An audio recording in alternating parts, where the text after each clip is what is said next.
D'où viennent nos idées? Souvent, on va se demander qu'est-ce qu'on veut faire, quel thème nous interpelle le plus. Ce sont toutes des questions qu'on se demande dès le début et aujourd'hui, on est chanceux, on peut compter sur notre équipe pour avoir beaucoup d'idées.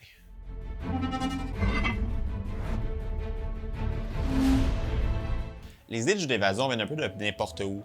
On brainstorm beaucoup ensemble, mais c'est surtout des thèmes qui vont nous intéresser et qui vont intéresser les clients.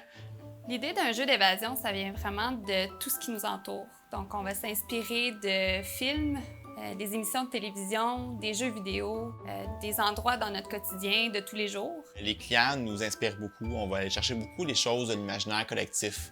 Donc, beaucoup des références à notre jeunesse. Donc, par exemple, si on pense au jeu des Wicca, il y a le chaudron magique. Donc, on pense au chaudron avec la fumée qui sort, les baguettes et tout. Donc, au monde médiéval, on pensait aux dragons, les chevaliers, les armures. Donc, c'est toutes des choses qui vont nous inspirer pour les idées. Puis, c'est ensuite comme ça qu'on va aller dans les thèmes qui nous intéressent. Dans le fond, une fois qu'on a l'idée, on va directement aller brainstormer dessus pour l'amener à un autre niveau. Donc, c'est quoi les items qui vont avec? C'est quoi qu'on veut comme décor? C'est quoi qu'on veut comme type d'énigme? C'est quoi qu'on veut comme ambiance pour le jeu? L'ambiance sonore, l'éclairage. C'est sûr qu'on va regarder aussi la disposition de nos locaux. Donc, quel espace qu'on a besoin pour notre jeu? Quel espace qu'on a de disponible? Parfois, on aimerait avoir plusieurs pièces, mais l'espace qu'on a est restreint, donc on doit trouver des façons pour réaliser nos idées avec ce qu'on a. Donc, l'idée principale va nous guider beaucoup sur le reste des choses. Donc, par exemple, si on a une thématique médiévale, on va imaginer des décors médiévaux. On va pouvoir faire une liste de tous les lieux qui correspondent à cet endroit-là et ensuite, on va voir qu'est-ce qu'on peut réaliser et qu'est-ce qui devient intéressant pour nous. Donc, une tour, l'extérieur, un donjon. Qu'est-ce qui va nous fournir assez de jus pour fournir des énigmes qui vont être associées. Toutes ces choses-là vont nous inspirer pour créer des énigmes et créer une suite logique à notre jeu.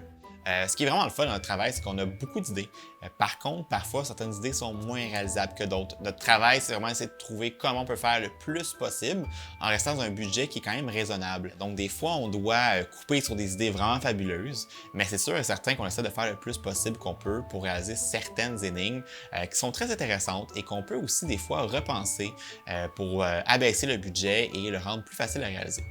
Quand on crée le jeu d'évasion, on doit aussi déterminer le niveau de difficulté de nos jeux. On va y aller avec le gros bon sens.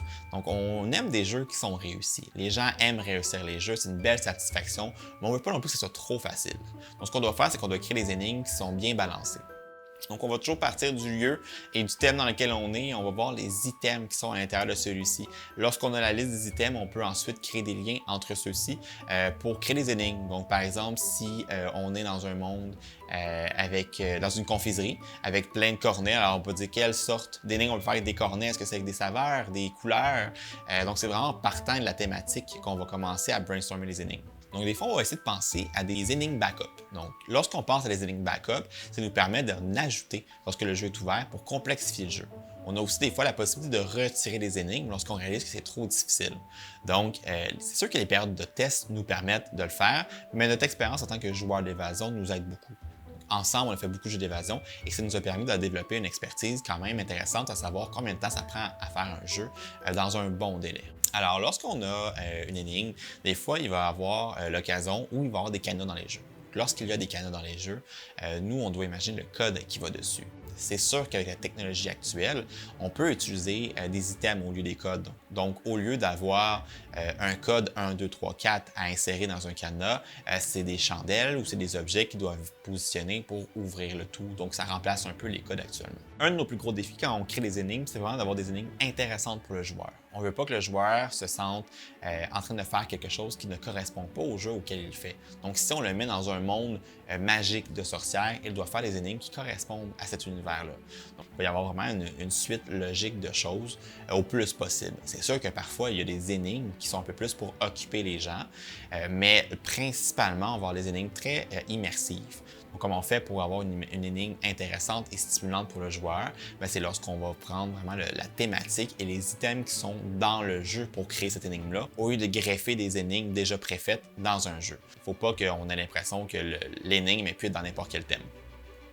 Lorsqu'on crée nos jeux, on doit penser à quand même une bonne quantité d'énigmes. On va penser à une 20 à 35 énigmes par jeu environ, tout dépendant de la qualité des énigmes. Certaines choses qui doivent, par exemple, être une énigme de fouille, se font très rapidement, tandis que des énigmes de lecture peuvent prendre un peu plus de temps. Donc, c'est vraiment au niveau du balancement des énigmes qu'on va réussir à faire quelque chose d'intéressant.